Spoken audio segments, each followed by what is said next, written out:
What's up, everybody? How you guys all doing? It's Monday. We've made it. We've made it to Monday again, guys. Just another weekend. Just another great long weekend in the crypto markets. If you guys are new here, my name is Tank. This is the IBC Gang YouTube channel. We talk about everything that's happening in the traditional markets as well as the crypto markets with a specific interest with the Cosmos ecosystem always in the back of our minds. We're going to be talking about a lot of things today. Of course, I'm joined by one of my main mods, Grits here. Grits, say what's up. Can they hear you? Let me make sure they can hear you. How's it going? There Got you the go. mute off? No, I think I got it. I think. Can you guys hear? Can you guys hear him? How's it going? I think we got it. I think we got it. Bren, what's going on, buddy? Bren, another one. Guys, I got like a right hand and a left hand. I don't know which one of you guys are what. Both equally important, guys. I can't do any of this without my main mods. I'm serious. I got many different mods. Bren and Grits are like my go-tos, my left and right. Whap, whap, whap. I really can't do much without those guys. They've been really, really helpful, along with all of my other Discord mods, Blau and everybody else who helps out. Really, really appreciative of you guys. Can't give them enough love. If you guys don't follow them, definitely follow those guys. Please, please follow them 100%. Hope you're doing well, Brent. Where are you at? You working? Stop working. One of these days, we're going to get you start 100% in crypto. Everybody else, though, what is going on? I'll get you guys in just a second. Before we do, if you guys would do me a huge favor, help us grow. It's the bear market. We've been trying to keep it real. We've been trying to do this the organic way. We've been trying to do this from the ground up, the right way, right? And we can only do that with your guys' support. So please hit that like button, subscribe to the channel, hit that little bell notification as well. It takes you no time at all. It costs you absolutely nothing. And you think of it this way, the more people that see these videos, the more exposure the Cosmos ecosystem gets. And that's more exposure to your bag. So it's kind of like you're not just scratching our back, you're scratching your own back and everybody else within the ecosystem. So help me, help you, help everyone. And then we'll be on our way. Let me jump into everybody. Good morning, Chad, Big Boy Crypto, IBC Mafia, DGen, Oliver, Bees. What's going on, ma'am? What is going on, ma'am? Sunrise Binary, Fozzie, Rama. What's going on, buddy? Great spaces. It was a long spaces yesterday, but great spaces, Rama. Yeah, guys. What's up, Matt Miller? Did I say Matt? Striker. What's up, guys? Let's go ahead and jump on into things. Oh, before we do, if you would, of course, again, it's definitely helpful, guys. But if you guys could share this tweet, I got to do it myself.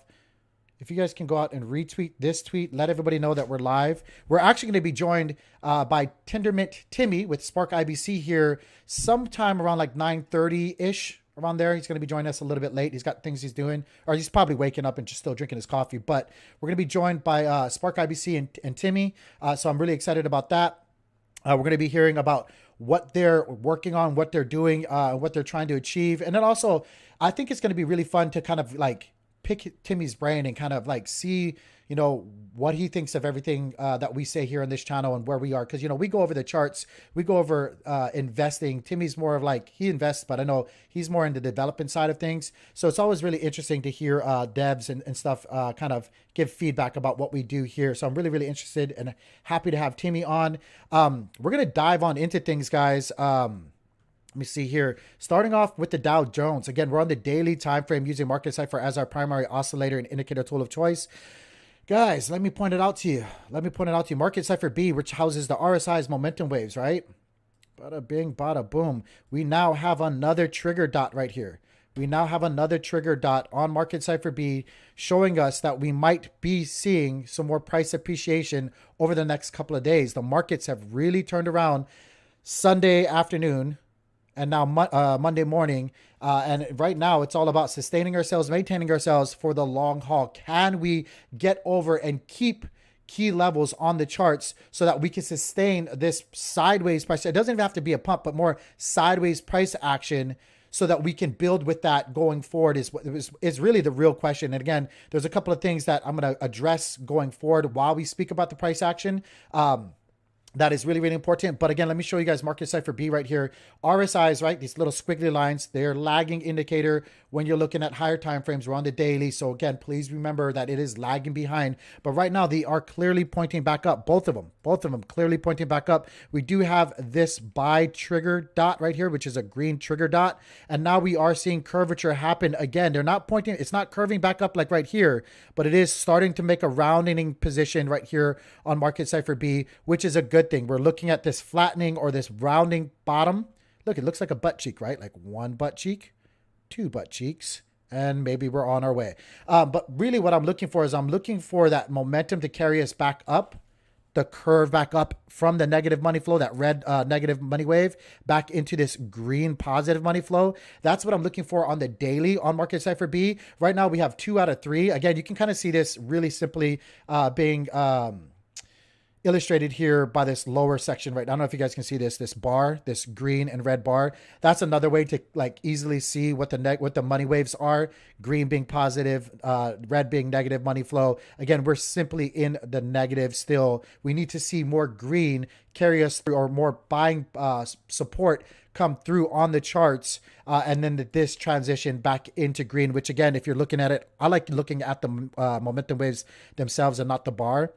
But I'm looking for when the negative money flow curves back up and transfers back into the green right here, this positive money flow. That's what I'm looking for, that transition period between the momentum waves. And so I'm looking for that curvature to be the leading indicator, or the leading signal, I should say, on the momentum waves. When we start seeing curvature, that's why I'm always telling you guys, I really like looking at curvature on the charts. I like seeing curves on my waves, but that's what I'm looking for right now. I clearly don't see it. Again, let me show you guys right now. I clearly don't see it. It's still leaning more downwards than anything, but I'm looking, again, we're seeing curvature or rounding starting to happen on the negative money flow wave. And if this carries us through, I'm suspecting that we're going to see a flattening happen on the bottom, make another butt cheek right here, right? One butt cheek, two butt cheeks, and then curve back up. Maybe make its way back from the butt cheek to the hip, maybe cross over into that, that cross line here, excuse me, which is the 0. And then maybe we can transition back into the positive money flow on the daily time frame.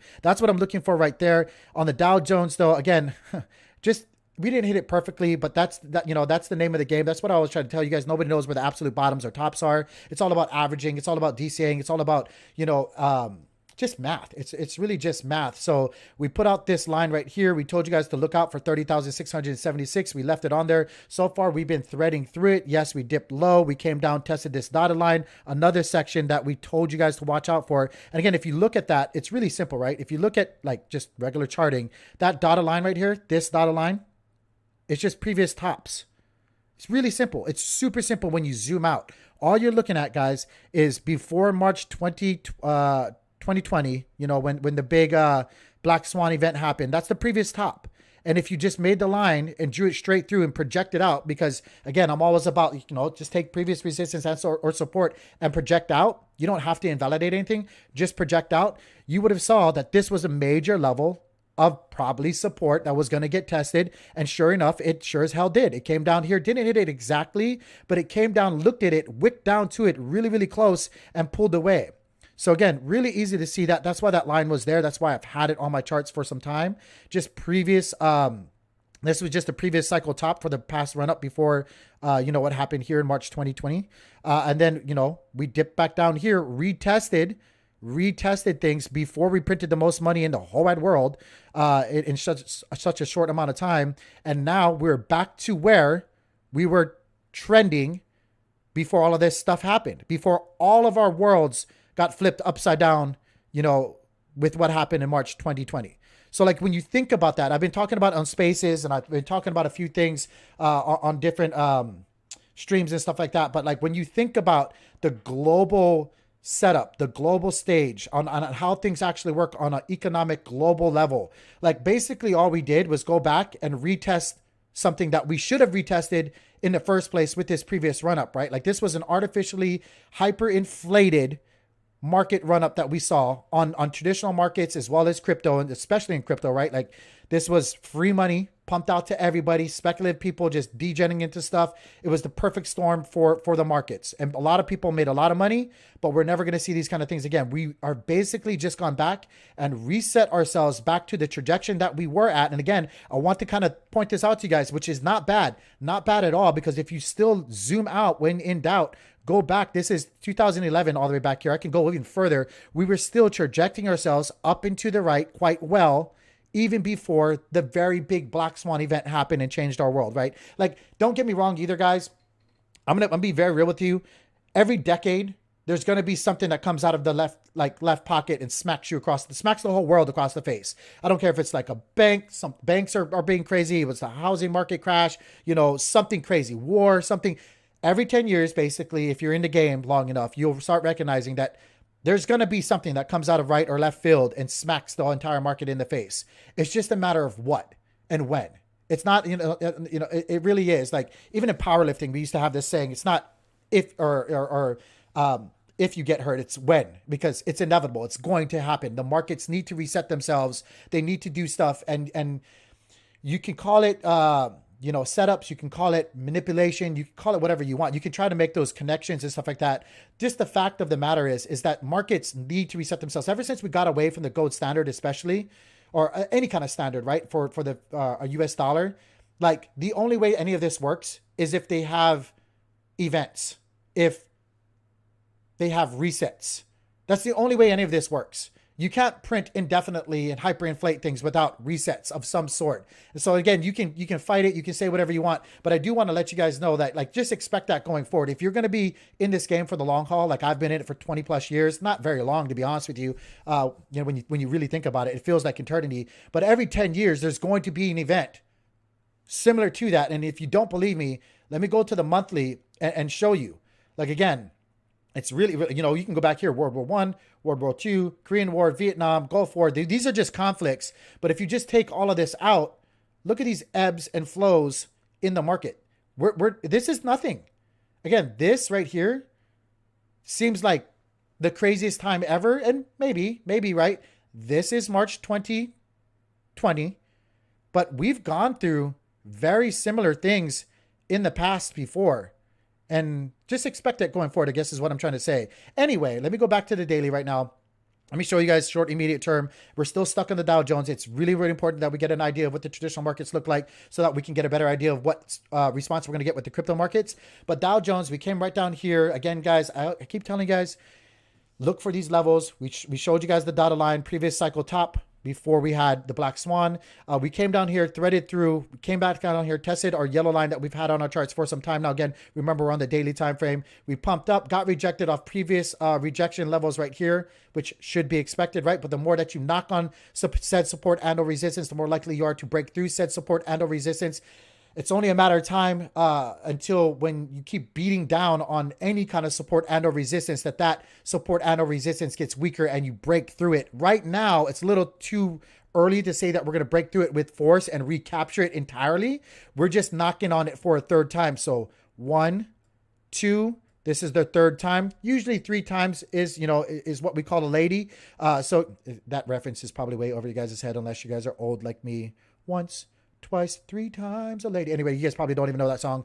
But we tested it, and now we're doing it again. Hopefully we do break through. And what I would like to see, again, I'm going to make a dotted line right here again, just for giggles, right? Or just make a line. Let's do a white line right there. We're going to see, this isn't exact, by the way, either. We'll fix that. But we'll fix that later. But as you can see, we're going to see if we can actually break through this and then treat this as something like support and a resistance, or I should say support going forward. I mean, I realistically think that if we do break through it and we do catch some support, we're going to come back down here, retest it, see if it does hold up as support. If we don't, we're going to thread through it, go in between, up and down for some time. But it would be still a lot better to thread on the high side than the low side. And if we do start threading on the high side on this line, that's a good sign. That's a good sign. So that's what I'm looking for right now. If you're in profits, realize profits when profits are there to be realized. Don't be a dummy at all. Things ebb. Things like they ebb and they flow. They give and they take. They pump and they dump all day long. realize profits while you're a winner, remain a winner. That's the only thing I can tell you guys, not financial advice, just some subtle suggestions, friend to friend, peer to peer, cosmonaut to cosmonaut. Always recognize profits, guys. But right now you are in massive profits, even on the Dow Jones. So realize them while they're there and make sure that you're fluid enough and not stubborn, so stubborn that you don't. Let's move on. Let's move on, guys. NASDAQ right now up almost a whole percent. We do have a trend or a triangle right here, which with Market Cipher, I don't know if you guys know this. Again, what I'm talking about is this triangle. You see them right here, triangles, right? That you're seeing on the top of this. What they tell you, or what they're trying to show you or give you a sign of, is a reversal of trend. So it could be the reversal. I mean, it's kind of hard because it doesn't tell you which exactly trend it's going to be reversing. Usually it is the obvious, like right here, you can see the trend was pumping, and then you get these signals that the trend is going to stop. So it comes back down. Now, right now we're kind of doing the same thing. Is that telling us that we're going to get rejected off this line right here that I have, which was again, points of rejection is what and or resistance on the chart. So rejection, resistance. Is it telling us that the third time is not going to treat us as a lady and push us through? Probably, more than likely, if I'm going to give you guys my honest opinion about it, maybe, but I don't know exactly, and nobody does with the way that Market Cipher is structured. Nobody knows exactly what this is leading us to suspect. Maybe this is the reversal of the sideways action like that we're seeing right here, and we actually do start pumping through. It could be, but more likely than not, the obvious is probably going to be the answer, and we probably are just reversing the trend to the upside and probably going to come back down. That's more than likely. So again, realize profits where profits are there, and it wouldn't matter. So long as you're realizing profits, none of it really matters anyway, right? Like maybe you realize profits, maybe you realize your initial investment, realize some profits, and then keep something for your long-term bag. That's the ideal setup, right? Like the holy trinity of the best trades and or positions, at least in my humble opinion, that you could ever execute. If you can get out of a position by realizing your initial investment, securing profits on top of that, and then on top of all three, like both of those, like hit it with a third whammy and be able to like keep a long-term position like free and clear because of that initial position, that's the holy trinity. That's what the ideal trade at all times should look like for everybody. That's what you should be working towards whenever you take a position with your capital on any asset, right? So that's what, like, if you can get out of profits, or you can get out your initial investment, realize profits, and then still have some for the long haul, bingo bango, none of it matters, right? But that's what I'm seeing right now for the US 100 index. Again, we're just ping-ponging between support and or resistance. Support down here, resistance up here. We are making a trend to the upside, or these stair-stepping movements to the upside. So higher lows, right? Higher. That is a trend. The trend is our friend until it's not. But again, guys, just realize profits. Nobody knows. Like, I'm optimistic, but nobody knows. So again, just, make sure you're securing those wins. Russell, again, the Russell is our leading indicator for the traditional markets. Again, I got to give a shout out to Blau. He reminded me, thankfully, he gave me a very good reminder. He gave everybody a reminder, actually, on why you should put up the Russell and compare it to the NASDAQ and take that into account with what you're looking at when you're looking at the traditional markets and the crypto markets.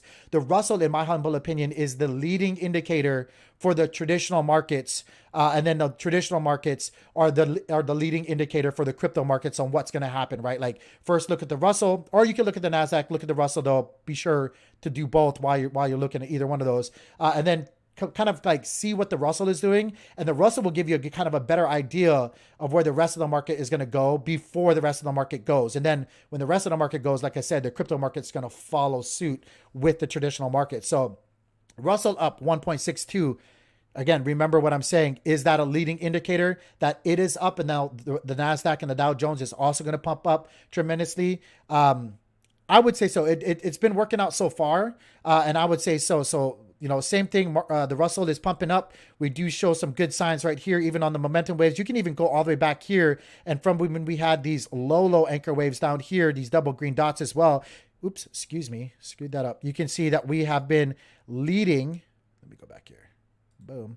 We have been leading with our anchor waves and with our momentum back and making that curvature back up again, guys. The curvature, these curves, whether they're on the negative money flow or on these anchor waves, that's all I care about is the angles, guys. I like seeing curvature here on these red flows. I also like seeing the angles and the curvature happen with my anchor waves. Deep, deep, deep, but they're getting shallower and shallower as time goes on. And you can see double green dots, trigger, trigger, trigger, always leading higher, higher, higher. Is that a sign? Is it leading us into thinking that the markets have seen the previous bottom? Like I've been telling you guys, I was leaning. We had this conversation before, right? Like people asked, did we see the market lows? Did we see the bear market bottoms? Everybody disagreed with me. Not saying that I know. I could be absolutely wrong and get wrecked and like throw mud on my face right now by saying this. I told you guys back then, and I'm going to say it again. I think there's a good chance that we already saw the market lows. I really do. I know a lot of people disagreed with me about that, but you know, the Russell is showing me indications or signals that maybe that's the case. The NASDAQ also, again, showing me signals that that could be the case. And the Dow Jones also showing me signals and signs that that could be the case. Last one, and then I promise you we're going to get into crypto stuff. The SPX, guys, again, this is actually a little bit nicer looking.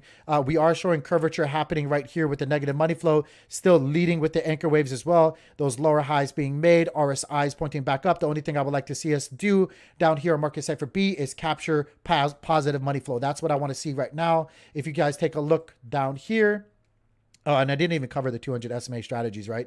But if you guys see right here with Market Cipher A, again, on the daily time frame, which is the higher time frame, so please remember things are lagging down behind that, we could actually have been seeing the market low down here. Now, on average, and I just want to cover this because I have to, I've been sharing with you guys the 200 SMA strategy, not where the bottoms are. Nobody knows where the bottoms are. Don't ever listen to anybody that tells you this is where the absolute bottom is. This is where I'm deploying DCA cap or DCA strategies of my own with the 200 SMA strategy. But if you see right here on the 500 index, based on 20 years of price data, on average, once we break below the 200 SMA on the daily time frame, which is that yellow line right there, and the 200 SMA does not hold up as support, on average, taking into account all of those crazy things that happen, you know, like I said, every decade or so, they happen a lot more than just like once every decade, but taking everything into account and just taking price action, on average, with 20 years of price data, you can see that 21.81 for the S&P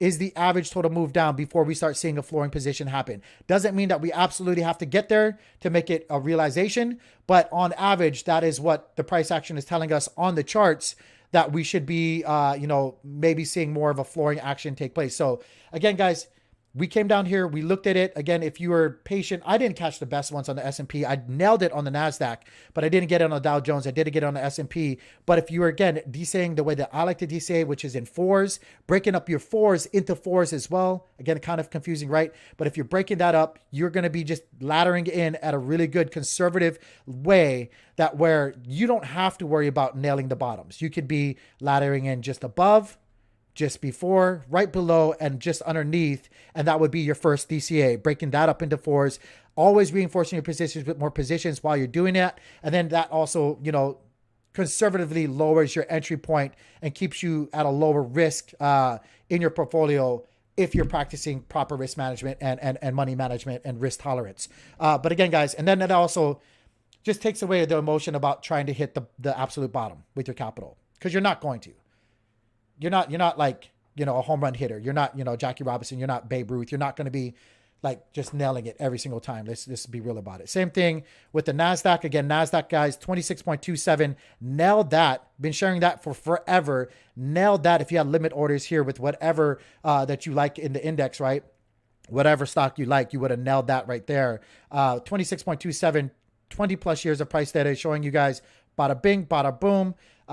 It's looking beautiful right now. Dow Jones, you can see here, we still had some room to go. 21% basically, bringing us all the way down to about 27,638. Again, guys, if you just, but you know, if you are practicing just basic charting and basic fundamentals of things, you would have maybe DCA'd like I would have DCA'd. I didn't catch, like, again, full transparency, I didn't catch the best positions on this, but you would have gone above, right at, right below, and then underneath that. And then, you know, hey, you don't catch them all, but you would have caught something and you would have been really, really happy about it. So again, I didn't do that well with the Dow Jones. In fact, you know, I still have a lot of capital waiting on the sideline, but I nailed it with the NASDAQ.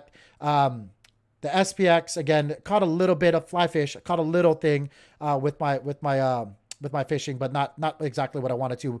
But the point is not to catch everything, not to take swings all willy-nilly like on everything, but just to make conservative plays and base it. That's how you win games. You jab and you base it to bring your teammates home and or to score points. But again, let's move on into Bitcoin. Unless anybody, Chris, you got any questions? You guys got any questions? Did I miss anything at all? No, you got it. Cool. Oh, the rate hike on the 27th, but that's about it. Oh, we'll talk about that in a second. We'll talk about that in a second. 1 second. Flying by the seat of my pants. I need some more coffee to sustain me. Yeah, I didn't sleep like at all last night. I had an awful time. The spaces we hosted last night I did not intend for that to go for that long. It was longer than my streams, which is long. Yeah, I noticed. It was like 3.5 hours. Yeah, it was long. I was like, okay, I still wanted to do more. Oh, I wanted to too, but it was late. It was so late. But it was great. We talked about marketing and promoting and shilling amongst influencers in I guess it was Timmy's here, by the way. Oh, did we give him a role for speaker? 1 second, Timmy. Let me give you a role. Boom. Let me give him a speaker role. Boom. And let me drag him down. But yeah. Good morning, Timmy. Long spaces last night. You are live, my friend, too. If I don't know if you got to fix your mic or anything like that. You are live on stream.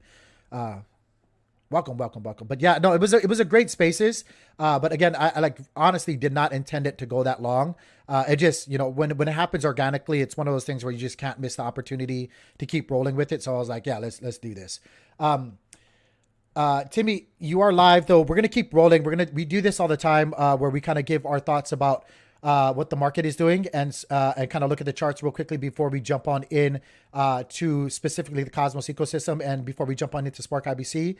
So if you would like to chime in at any moment, feel free to, but we're going to keep marching on here. We just got done talking about traditional markets again, and unless anybody has any questions at all, please tell Brand, tell myself, or tell Grits. We'll try to double back and get you guys some answers to it. But we're looking at Bitcoin right now. And before we do, I just kind of want to show you again some of the reasons why we're seeing, you guys might be wondering like, what the hell's going on? We have another, like Grits was saying, we have another rate hike coming here shortly in 9 days, which is on the 27th here, which is going to be about 75%, or 75%, 75 basis points is what I'm realistically thinking is going to happen. If they hit us with 100, I think the market is still even pricing that in as well. But I think a lot of people are, obviously you can see it right here, are anticipating a 75 basis rate hike. So I think with earnings, like again, we're seeing that happen right now too. Go away, little thing. But we're seeing like a lot of earnings are coming out better than expected for a lot of companies. And yeah, I think people, again, you can see here are basically pricing it in. I think it says right here, investors are betting that the Federal Reserve won't be as aggressive as they're thinking. But you guys, again, take a look at investing.com. It's a free place for you to get a really good idea of, what's happening in every market. And of course there's opinion pieces, but I think they have a good variety of both sides when you're looking at the articles here. So again, great place to kind of get a good idea of what's happening. You can see oil and the price of gas actually has come down. I don't know if you guys have been noticing that. So that actually helped out a little bit. But the biggest thing is, I've been saying it for a long time. There's only so much posturing and pushing that the U.S. government or the Fed can do to inflate the power of the U.S. dollar before that actually gets exposed as well. And so you can't overinflate the power of the dollar and try to bring us out of a recession, because what you're going to be doing is actually pushing us more into stagflation, more into a recession, or which we are technically, in my humble opinion, already in one. But again, you can't be overly aggressive, because that just puts you into a worse position than what they're trying to accomplish. So again, I've been telling you guys for a long time, late Q3, early Q4, I think things are going to turn around. I think, we're just seeing it play out. Again, I don't know everything. That's just my theory or my thesis, but so far so good, right? Like, I think it's happening. Let's go on into Bitcoin though. I know I've been kind of all over the place. The coffee's good, guys. I know there's a lot of lines on this chart right now. Let me try to explain it to you guys. We're just in this range right here. Again, hit a good amount of limit orders right here in profits right now, still ping ponging between our resistance. Showed you guys this is our resistance levels between right here, right? And again, just to look at before, resistance once, resistance twice, 3 times a lady. Will we recapture this top section is what I would like to see. Will we recapture that, and will we thread on the higher side of our previous resistance and flip that into support? That's what we need to watch out for. If you're in a position right now, realize profits when profits are there to be realized. That's what's going to save your butt long term. And then it doesn't matter if we get rejected again, which again, highly likelihood, right?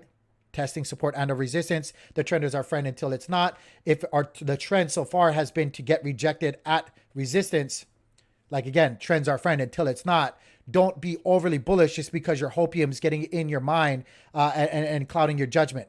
Stick with the trend until it's not, right? So again, guys, be on the lookout for that. Again, let's take a look at Market Cipher B. We've had our trigger dot in the past. We don't have one right now. We are curving back up. We are curving back up, trying to recapture this positive money flow like we did back here. Curving back up, trying to recapture this right here. Be mindful, be patient, don't front run things. We are making these higher lows. Let me look at the 4-hour and go back to Market Cipher A. Yeah, you can see it really easily right here. 1, 2, 3, 4. The trend is our friend, still making those higher lows, still making that stair-stepping movement to the upside. And again, if I wanted to actually on the 4-hour time frame, I bet you I don't want to do it right now because I already have enough lines right now. But you can make it a real good argument that this is an ascending triangle pattern. Probably, right? Like this is not the best. Right? I don't even want to do it because I have enough lines here and I don't want to confuse anybody. But you can see. Yeah, right I was just going to say, I bet you almost anything if you draw that. Yeah, I bet you will go through that at some point because it's too obvious. Yeah, it's also, pretty obvious. Thanks for having me. Hello. Yeah, good morning, buddy. Good morning.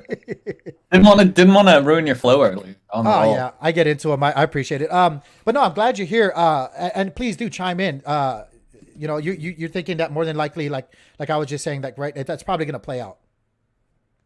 Yeah, I just think when you were on a slightly larger time frame, I think it was, I'm not sure which one you're on, but that lower support line kind of angled up, drawing from all the 3 lowest lows. Mm-hmm. Whenever I just see something that clear, it's like gonna get broken before we go up. It's crazy. Yeah. And I like to stay on the channel. I have a hard time going lower than the daily. The only time I ever go into like lower than the daily time frames when I'm looking at, especially if I'm streaming, is if I'm trying to get into an actual like certain position on the charts. But like I try to stay pretty much on the daily and higher time frames. But yeah. So that's what we got right now for Bitcoin. Do you guys have any questions at all in chat about Bitcoin? Are you guys taking positions, or if you guys are in positions, again, please remember to realize profits when profits are there. I mean, again, if you go to the 1 hourly, there's no reason. I say this all the time, especially in crypto. Traditional market's a little different. When I'm dabbling there, like I'm looking for especially if I get 1% moves with price action on the charts, like I'm realizing profits. Doesn't matter what asset I'm into, like I'm taking profits, because you don't really get those glorious pumps like or price appreciation and percent wise gains on the charts like we do in crypto in the traditional markets. But specifically speaking about crypto, if you get a 4% move out of any asset and then you're not taking, or you're not even thinking about taking profits, I have a hard time saying that you're not a fool, because that's a foolish move. When you're 4% up on any asset, especially Bitcoin, you need to realize profits, because that's usually when the trend starts changing, the momentum starts changing. When you don't get, it's very rare to get 5% sustainability long-term with price action before a dump or an ebb or a flow happens, right? Like, so again, let's take a look right now. We're on the 1 hour for Bitcoin.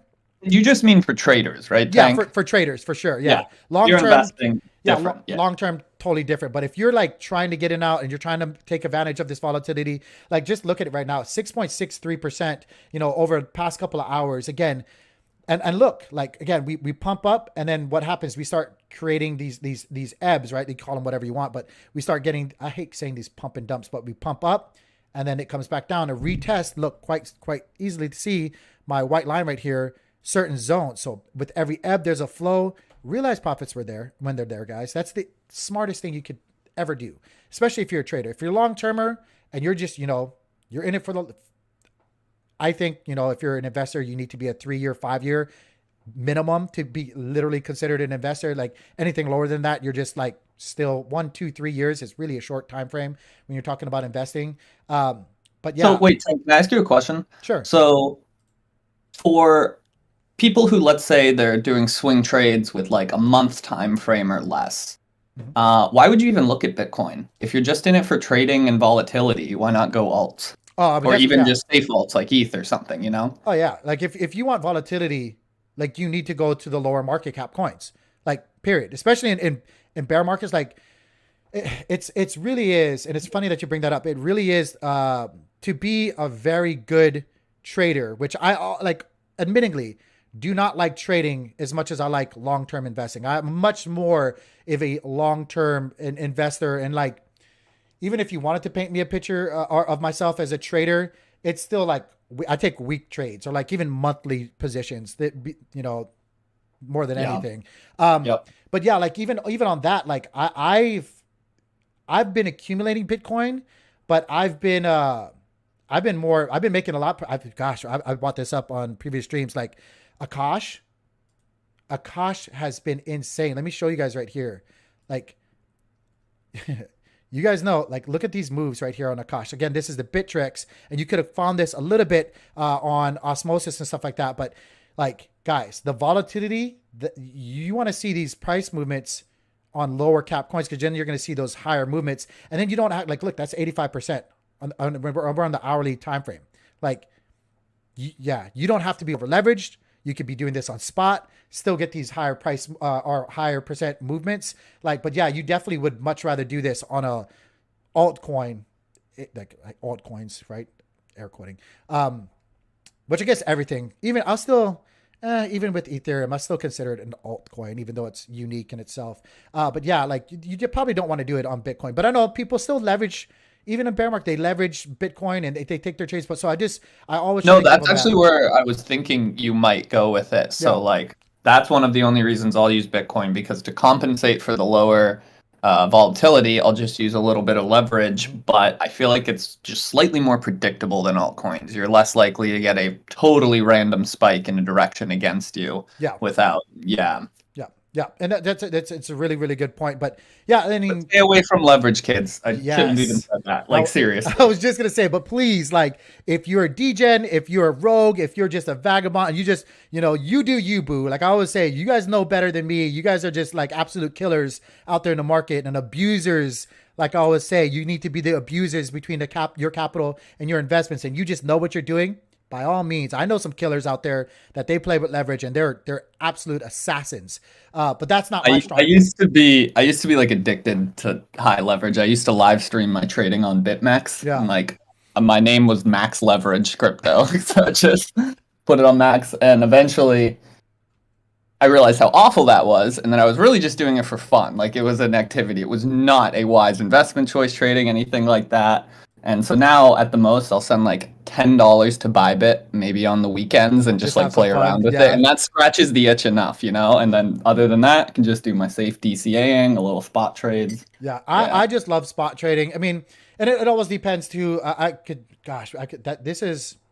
swear one of these days, it's funny, of course you're here, but I've been talking about having classes about this kind of stuff. It's always about individual positions and individual purses when you talk about strategies and stuff like that. Like, not to make it sound weird or anything to you guys, and I'm definitely not trying to be like all high and mighty or put me up on a pedestal. The amount that I use in my spot buys, it's a point where like I'm definitely not going to over leverage. And when I get 5% moves or 4% moves, or definitely like I was showing you on Akash or 80 something, it makes me a fuck ton of money. Sorry for swearing, YouTube. So I don't leverage, like, you know, so it's one of those things. But if you're working with a smaller purse, you want to increase the potential for the upside gain, you're going to increase it with leverage, right? So like it's all, I wouldn't though. I wouldn't do that. Like I honestly wouldn't do that either. But it's just a good example of like, it's different strokes, different folks. Like everybody has to, I think the worst things that people can do is compare themselves to anybody. Like the only thing you need to worry about is percent moves and ensuring that you're a winner. If I move 5% and you move 5%, I do it with $100,000. You do it with $100. Guess what? Percent wise, we both equally won. I feel like everybody has heard of the saying of like compound interest being the whatever wonder of the world, but they don't consider it as far as trading. They only think of it as like passive income things and like interest. But if you just secure a 1% trade, 1% gain over and over again, it starts to add up. Yeah. Yeah. And that, well, I mean, it's funny because everybody gets that. It's about more wins than losses, right? You're going to lose, but it's about winning and securing your wins more than you realize your losses. But that is just a different form of compounding your capital. Like you're just compound your wins over time, and guess what? Like you're doing the same thing. You're just doing it actively instead of a passive way with proof of stake and stuff like that. So yeah, it's really interesting. But yeah, I love it. Again, guys, really quickly, let me show you guys some stuff here. Just really, everybody does. Ooh, what happened here? Okay, my screen went off, but it didn't go off on the stuff there. I do my lines admittingly differently than most people. They just work. So when you figure out something that works for you, stick with it until it doesn't, and then make adjustments. But I have my lines, I have my patterns, I have my Fibonacci retracement chart here as well. And it's so funny when you look at fibs. If you guys know how to lay them down, we're on the 4-hour time frame. We came down here, golden pocket, 6.5, 618, bounced off that, came back up here, and look how they just play out. The 382, I love the 382, came up here, hit it, came back down there, retested it, broke through the 236, and now we're on our way, guys. So kind of funny, been showing it for some time, 22,218. If we can sustain this, glorious. Let's move on into some other things, and then let's talk Spark IBC. But I want to talk about Adam, our favorite child. You know, I hate to say this, guys. I have a favorite. I have 2 children in the real world, but like in crypto, I do have favorites as well. And Adam is my favorite child in the crypto space. I love Adam for what it is and what it represents. Share with you guys this section right here, this transparent box. Again, it's been on my chart for a while. Kind of funny how things play out. Retest, resistance, pop through it, support. Things usually get back tested, which was once resistance into support, held up quite beautifully, came back up here, bounced off the 200 SMA. Again, this is the 4-hour, bounced off the 200 SMA, tested it again, used it as support, as a springboard, a trampoline of support. And now, again, we are on our way. And if you guys want to be very honest, I'm kind of making a reach right here. This is super this is super reaching, but this looks like a really wonky.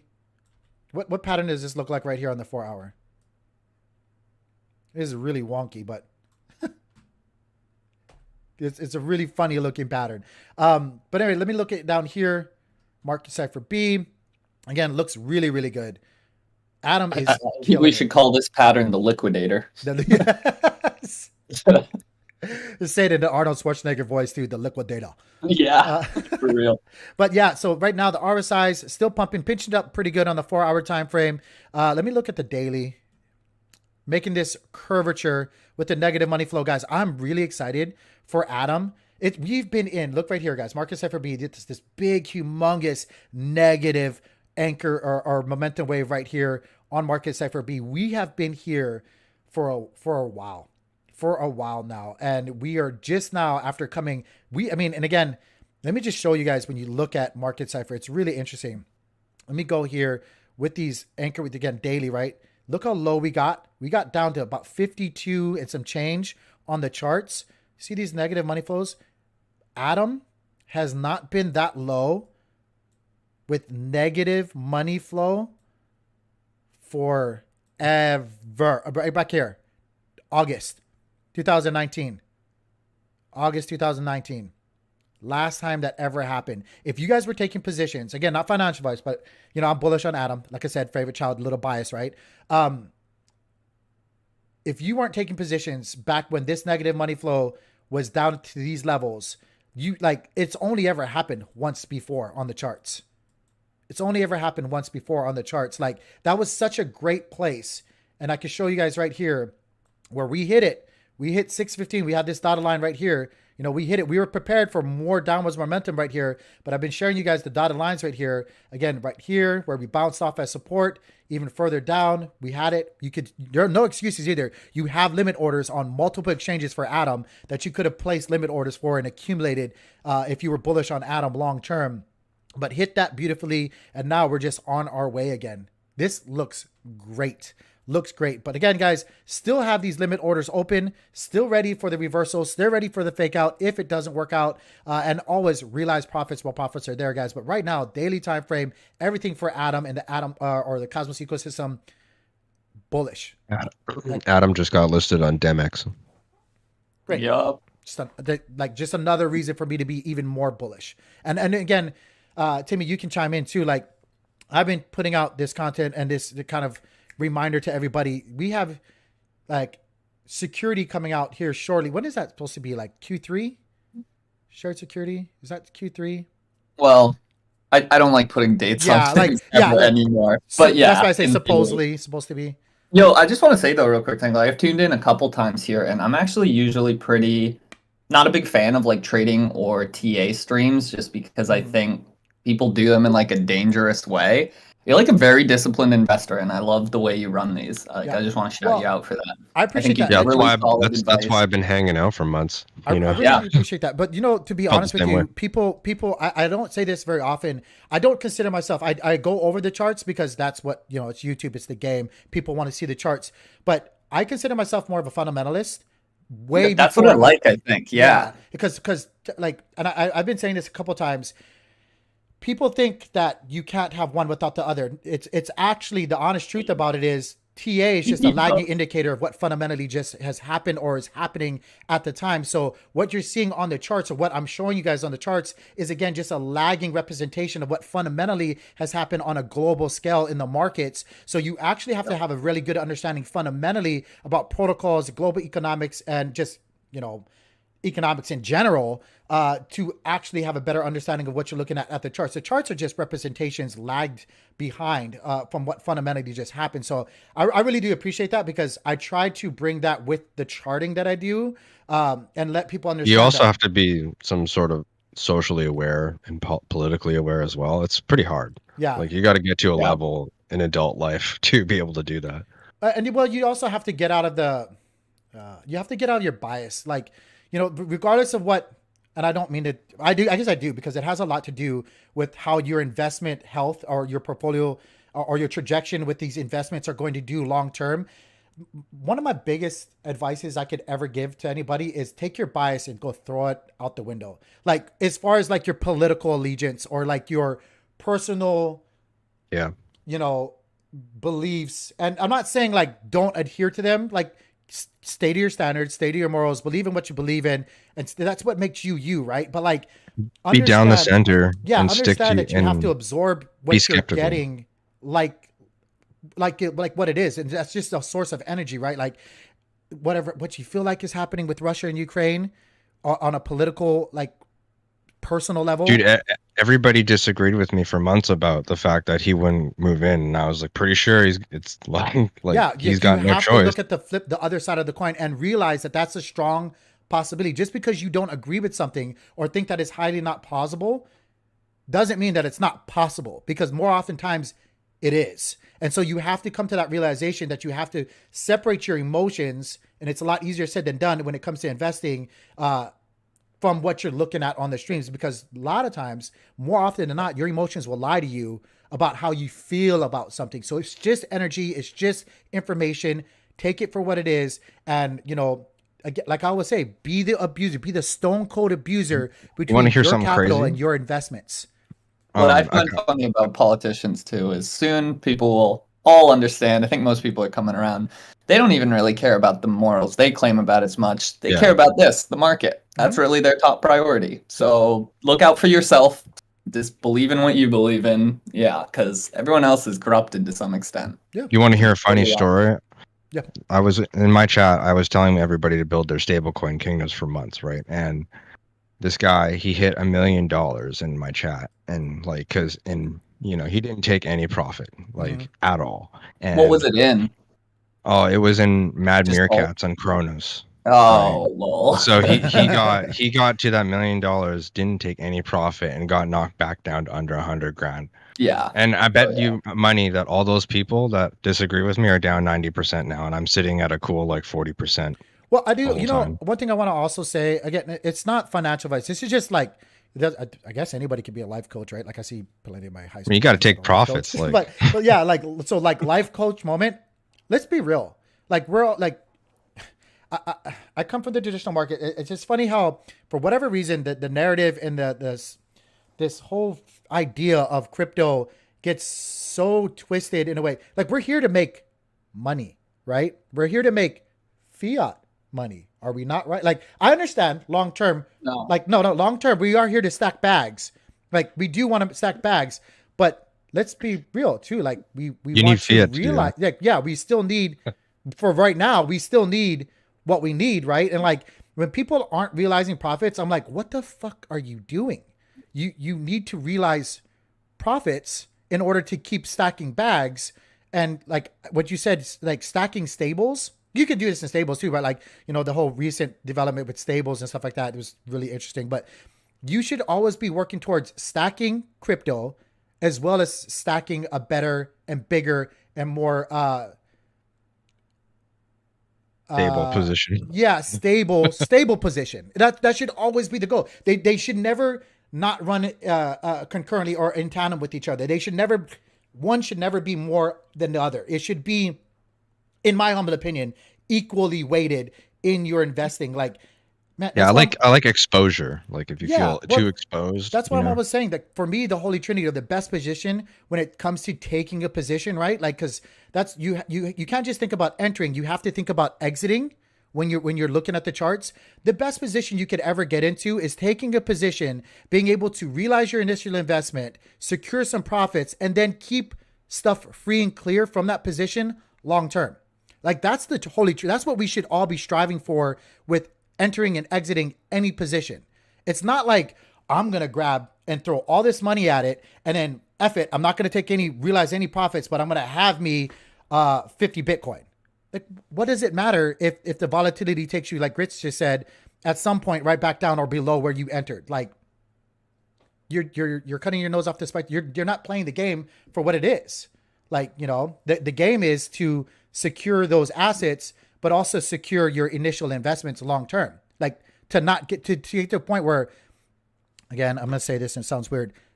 What I have is free and clear money. It's house money. What I work with every single day now, like my initial red zone is so far behind me now when I initially started my investing career 20 plus years ago. Like it's so far behind for the traditional markets, crypto, right? Like that too, not that far behind. Obviously crypto's not that, I'm definitely not that long in crypto, but like it's so far behind me now that like the emotions is a lot easier for me to deal with. Like it's because you try to practice both of those in tandem all the time. Anyway, I'm going down a big rabbit hole. Let's just move on. Hey, wait, I had a quick question, just Sure. technical wise. It's still on this chart, but it was more on the Atom chart. I was wondering, of your indicators at the bottom, what's the like pinkish purple line? Because on Atom, that one was like it's way out ahead of the rest of the indicators. I'm just curious what that's a measure. You talking about these lines right here? The stream is super delayed. Hold on. I'm sorry. Those are the RSIs and the max as well. I'm colorblind, so I have a hard time. Like I've just trained myself to see to be honest with you, I need to get those glasses that make you see. It's the one that's like way above the rest for Atom. You just switched to it on the screen. This one right down here? at the bottom. That the purple is line. I believe the RSI. Let me see which one it is. I feel like it's whatever the green is, but with different settings, right? Why is that not? Oh wait, I gotta go up. Do I gotta go up here? I haven't changed. That's just like my favorite. Well, I don't really have a favorite, but one of my most like used indicators and just stuff I play with is like divergences. Yeah. And this isn't exactly that, but it is like splitting off from the pack. So I was just curious. What is that right here? Again, you guys are gonna have to, because I am colorblind. Oh, just put it off here. Oh, here we go. So bring it back up here. Sorry. Light blue wave. It's the fourth from the last number in the Market Cipher list. Oh, do style. The delay is killing me. Yeah, doesn't matter that much. Yeah. No, it's Market Cipher B though. That's good to know. I didn't know if it was another overlay like on top or. Oh no. I like Market Cipher, man. It's just such a polished, and I have the lifetime membership, so it's like I just like it. It's polished. Yeah. By the way, so what I struggle with, I swear it's a handicap. Literally, I'm so colorblind that I've taught myself. I can't see these colors. I've just taught myself of what I'm looking at because I say it so many times, and people have reminded me so many times of what the colors are. Like it's like that when I'm out driving too in the world. It's like people like when they say like a certain color, I'm like, what? Like I'm so colorblind. I used to have this like disgusting trading view chart on my phone where I just had the top like 200 altcoins all overlain like with lines, and it got to the point where there was a bunch of colors being reused, so I would just like change the thickness slightly, and I got to the point where you're at where I was like, oh, that one right there must be shitcoin 98 because it's a slightly thicker cyan line, whereas that one's like a thinner one. Yeah, it really is. It's my kids say it all the time. Like when I tell them to clean, they're like, "It is clean." I'm like, "It looks like there's like organized chaos." Like organized chaos. Yeah, they know exactly where everything is, and if you actually cleaned it, they wouldn't know where anything is at anymore. So that's me in my shop. I just want to shout out. I'm always down to come back, so actually no pressure. We can talk about whatever, but I do have to run at the top of the hour. Oh no. Let's skip on through. Guys. We'll go through some of these later. Let's go and jump on into again. We don't even have to. I'm genuinely happy to come back if we want to keep tackling this. Whatever you want to do. No, I don't want to rush you along. It's up to you guys. We can skim through this real quickly. So let's go. Secret is really interesting, guys. Secret has been murdering. I've been loving Secret. Yeah, they've been murdering it. And again, if you guys see here, the way I've drawn my fibs and whatnot, we came down here, retested a couple of times the golden pocket, the 6.5 to 6.18, right? And it's just popped up. And it's like, I've been saying it for some time, but I'm also just kind of shocked with their shockwave. No pun intended. I guess I meant to say that. I guess I didn't mean to say it, but their shockwave upgrade and all that stuff. I've been actually pretty shocked with how well it's been doing it.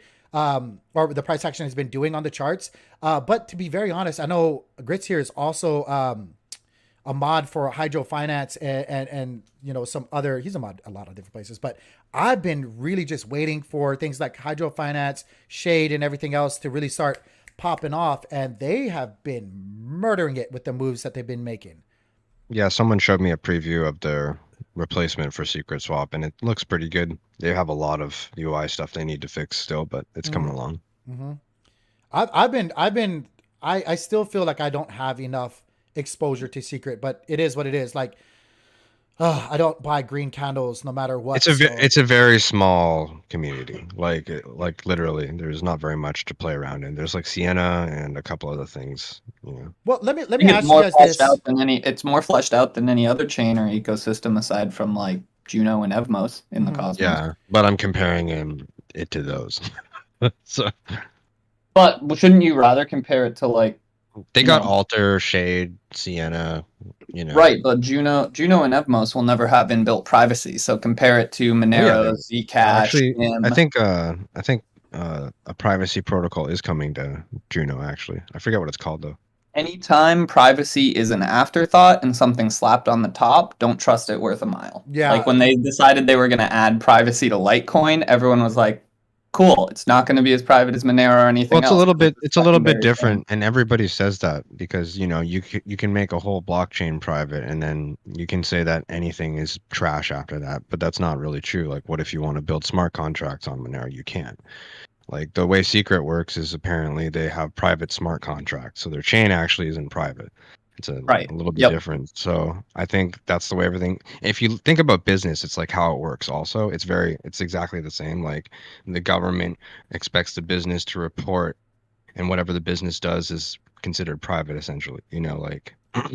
Well, it's you know what I've always if they wanted to. And that's the way their thing works. I've always struggled with like, because realistically, right, the catalyst or for the vast majority of people to pick up on the potential value of privacy for what it is, which is very, very, like I see the value of it tremendously. I think it's like a huge, huge thing. But if I'm being real about the vast majority of people, a few months ago, I would have told you that nobody really cares about privacy because nobody knows they care about privacy. Yeah, like everybody exactly. Does. They don't actually realize that they care about it just yet.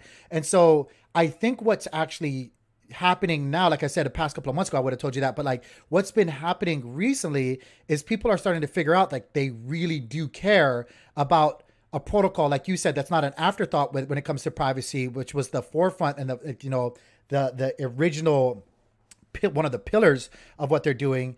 And I think they're starting to catch on to that. So, and I guess also if I can like amend what I said, so for like Juno, like coming out with privacy, I think I was like too fuddy in my response. I think like situational and programmable privacy like will be awesome for Juno for certain things, but I more so meant it in terms of if I was trying to like truly obfuscate my trail, I wouldn't use it. But if I'm just using an app where I want to keep some of my a D app where I want to keep some of my personal info private or something, hell yeah, I'd much prefer that on Juno than nothing at all. Yeah. It definitely is how you apply that privacy layer. Yeah, because you know it's different for investors, it's different for traders. You know, like I'm not saying like try to hide things from the government or stuff like that, guys. You do whatever you do. But like the reason for for privacy to be the narrative in whatever move that, you know, whether a developer makes or an investor or a trader makes is all going to be different, you know? So like that is something to take into account. So I've always kind of been worried about it. Excuse me. Something like a nose hair is itching my nose. But like, I think what we're seeing right now is people, like you said, Timmy, are starting to realize that they actually do care about privacy going forward. So I'm getting like really even more excited about Secret and what they're doing. So really happy. Hitting the nail on the head with the tech. Anyway, I think it's like very smart, very, very smart. Yeah.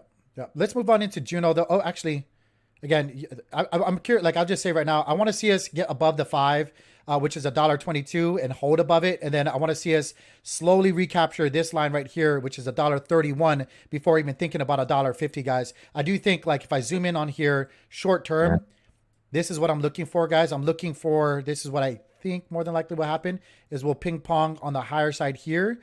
If that doesn't happen, we're just going to come back down here, retest this level, which is $1.04 previous resistance. Right here, you can see the wicks up to here, and let's see if that holds up as support. Either way, good news if it does happen. The only thing that would be bad and we don't want to see is if it just cuts through like a hot knife and butter and comes right back in to the golden pocket. So that's my take on Secret. By the way, the Hydro snapshot has not happened yet, Chad. Come on, Eric. I'm waiting. I'm not just joking. I'll patiently wait even more. I need to stack more coins. Like I just looking at this cheap Juno right now, and I'm like, oh, FOMO. Yeah. So Juno again, big get, not the best chart. Actually, let's change to the osmosis chart. One of these days, I'll have like everything on.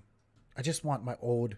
Is TradingView's Osmo chart just pulling from that one shitty little sex? Yeah. I don't think there is. Let me see. Actually, like CoinX or something. I forget what it is. Yeah, I got it on BitGex. There's CoinX, Juno. There's I haven't even heard of that one. Yeah, there's BitGet. There's BitGet. Yeah, I think there is a CoinX chart, but yeah, I like using. There we go. Yeah, because I have everything here. But I do like using the osmosis chart, but I just want the previous price action to all be there, and then like my indicators and programs and stuff like that. Anyway, yeah, it is what it is. But I wish you could load up a CoinGecko feed into like TradingView, because CoinGecko I think has Osmosis's full price history from or Juno's full price history from Osmosis. Well, they do. They have the best price feed for the history for sure. But I mean, the great thing is right now, like regardless of the length of it, whatnot, we can just look from the lows that we just recently went through in June. What was this? June 13th. And like, again, it's really easy to see the pattern, guys. And the trend is our friend until it's not. We are setting higher lows here. It's obvious. Like we are, it is what it is, guys. It is trending upwards here. And right now we are just kind of like just slowly grinding through our growing pains. And it is growing pains, in my humble opinion. Gosh, I can make a whole live stream of just Juno, but I'm not going to. Right now, for the short term, and just to keep things short and sweet, we're bouncing off $2.77-ish. And right now we are trying to try to recapture and see if we can get back over these previous tops here, which was rejection levels for the bodies of the candles right here. This is our resistance level. That's not a great line. This is a better line. This is what I'm looking for right now for rejection. We need to get above $3.05, give or take. And then we need to see if we can recapture and eventually, hopefully more than likely back test that $3.05, because if we do pump through it, expect us to come back and retest it and then probably thread through it. But if we can do something like this and thread on the higher side of previous resistance, that would be the more ideal thing. The last thing we want to do is just come back down here and invalidate making this stair-stepping movement or these higher lows on the charts. Last thing we want to do is come and make a low. So that's what we're looking for long-term or short-term for Juno. Right now, just it is what it is. Watch to see price action reclaims or sustains itself in this trend. So I'm still really bullish on Juno. I'm just happy to see it above $3 again. You know what I really like conceptually about like crypto altcoins is, do you know that post that has been going around as like a screenshot? I think it was a Wall Street Bets post where someone was just saying like everything's priced in. Do you know what I'm talking about? Yeah. Here, I'll send it to you too. Like, I've been thinking about that for a while since I read it. I don't like straight up agree, but I do think it's very interesting, and there's like a grain of truth in there to like things being priced in. But I think that grain of truth is really small when it comes to like crypto altcoins, because it is such a like new frontier that, however you want to think about it, the powers that be that price stuff in, call it just the invisible hand of the free market, call it the 1%, whatever. I don't think it's quite gotten to crypto, so it really does feel like the Wild West in a way with stuff like Juno, Osmo, like smaller altcoins. Like, I don't believe that it's priced in thing for them. Yeah, it's to some extent. I think they're working on trying to get themselves in there so that it can be. But I do still agree. It is still very wild westy. And the great thing, again, this isn't financial advice, but the great thing is that's the time that you want to get in before they actually do work their way in and things are priced in from now on or going forward. So like it is very scary for a lot of people to think that way, but to be an investor is to literally change the way that you usually react or respond to things. And like, it's true with every situation in life is there's a fight or flight mechanism that takes place in most of your decision making, whether it be financial or physical, situations that you find yourself in. And it's either one of the two for most. It's either you're going to run away in fear and not engage, or you're going to push forward recklessly and engage that way. The beautiful place or the magic where it happens is in between. That's where you want to find yourself. That's hilarious. Yeah. My like life saying, like I bring this up all the time because I truly think it fits all situations, is like the answer lies in the middle. I say that for everything, and it constantly proves itself true. The sweet spot is in the middle. And it's really hard to train yourself to not overreact or underreact. But that really is. It sounds so easy, but that's the magic. Once you realize how to read between the lines or read yourself in between the lines, like you'll start seeing things a lot more clearly, and a lot more, just a lot more clearly. I think kind of in that realm, like the one piece of advice, or my favorite piece of advice, like for anyone trying to get into trading, investing, looking at your stream here, seeing these patterns, these indicators, all this stuff, and like wondering, where do they come from? Why do they matter? What does being priced in mean? Like for me, I don't know if everyone's brain works the same, but the best like thing I ever did for trading and investing was really learn about and wrap my mind around the invisible hand of the free market. Like personally for me, that kind of helps to give everything context. So like if you guys haven't heard that term, look it up, get familiar. And I don't know, just from a very zoomed out perspective, that has helped me like understand what's going on in markets. Yep. Like you want to get to a point where you're not ever going to be the one going, why is this happening? Cause I get, and I'm not saying anything wrong, guys. Like obviously that's why we make the channel, right? Is to help give food for thought or something, for people that digest in their long-term thinking and strategies and stuff like that. But like you want to get to a point where you're not asking ever like, well, why is the market doing this? You want to have a good understanding of XYB of what's happening fundamentally out there in the world. And you'll already know of why, when I woke up in the morning, I was like, gosh, I'm trying not to sound like a complete asshole when I say this. I've been saying it for a long time. Like I thought we hit the bottom because fundamentally I had a good idea of what we're looking at. So like it was a lot easier for me to say that even when everybody else was saying, oh no, like we're probably going to see more downwards momentum. Like I could be wrong still, but like, it just, I feel like I have a better understanding. You want to try to get to that point. It's not about being perfectly right. It's about having some level of understanding and just like confidence and like some level. Like that will help infinitely more than being totally confused and lost. You don't have to know everything. You don't have to get it right. But yeah, having a little bit of context and just, totally. But also on the flip side, knowing that, like I said, I could be wrong.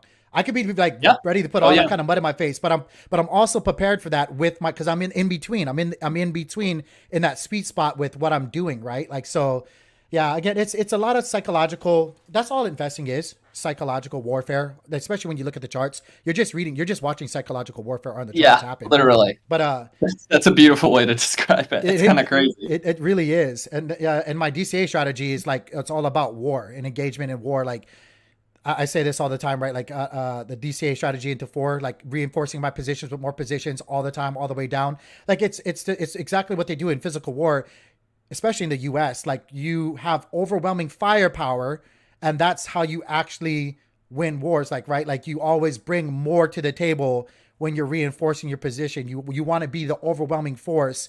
And so again, like it's for me, it's very much warfare when I look at things and when I take positions. Anyway, I definitely feel like I'm rambling right now. Let's move on. Wait, I have a quick question for you, just as a person, your personal strategy and what you've seen. How do you feel about like hedging strategies? I know some people, I've even done this a couple times. Like, let's say I'm somewhere where I want to take profit. Sometimes I'll take like 50% profit, not all of it, and then whatever that other 50% is, let's say it's 10 coins, whatever coin I'm trading, I'll like open up like a 2x short on like 10 to kind of counter it. I know that gets into margin, which we're warning people to stay away from, but like hedging is a pretty popular strategy. Do you ever like do hedge trades? It's so specific, right? Like that is for so different strokes, different folks. Before I say any of that stuff, it just depends on how quickly you want to do things and how you are as with your own personality when it comes to like trading and or investing. As an investor, I don't recommend. If you're just an investor, I don't recommend even trying to dabble. No, for trading. Yeah, for if sure. you're a trader, and you're trying to increase the potential upside in your bags, right? Because that's what you're doing when you're trying to take a forward swing and then a back swing at the same time and hit the same price action. I think it works out again if you can.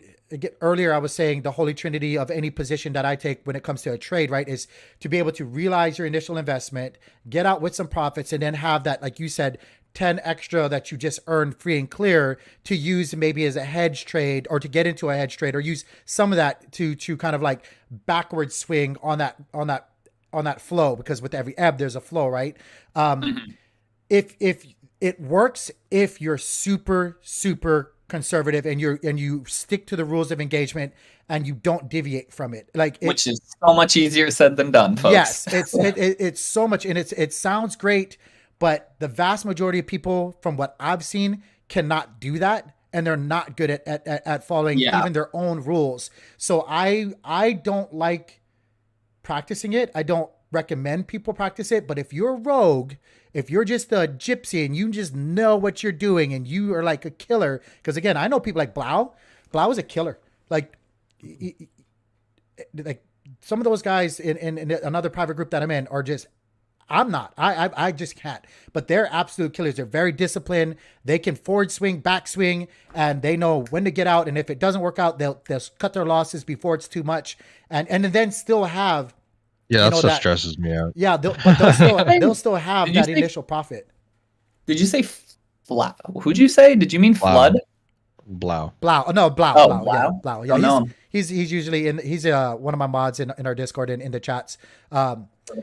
But yeah, it's just just killers, and it's very it's a tricky and very risky technique, but it can be very profitable if you're good at it. So I like it. I like the slow and steady, methodical planning. Yeah, I like it if you're good at it, but I'm more of a over time, build your wealth, sustain it, like kind of person. So Yeah, yeah.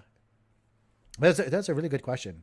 That's a, just say Yeah, because no. you You hear don't that thrown hedge. around a lot. Even before I knew what it meant when I was just getting into like trading, I would hear that term all the time. Be like, "Oh, hedge your bets, like do a hedge trade." Blah blah. Blah. I was like, what?" Yeah, yeah. Like, no, yeah. And I could have just said that. RM, I definitely could have just said no. I don't hedge trade. But like, I feel like it's important for people to understand why I Why don't you and what don't? hedge trading actually is, because Totally. people just get caught up in the comparison. People see other people doing it, saying it, just hedge trade and stuff like that. But you don't understand. There's a lot more to that too. Like you got to remember when especially when you're It leveraged. takes so much focus. Yeah, like Like what holy it cost crap. you to be in that position, because it cost you to be in, like, if you're in, like, however long you're in a position, it's a it's a ticking against your liquidity. It's taking from your position. So there's even more to that. So I don't even want to get into that kind of worms. But yeah, no, I definitely don't. I don't hedge trade. I don't recommend it unless you're just a You also comfort have to trader. be comfortable throwing around enough money for that to even be worth it. And that's like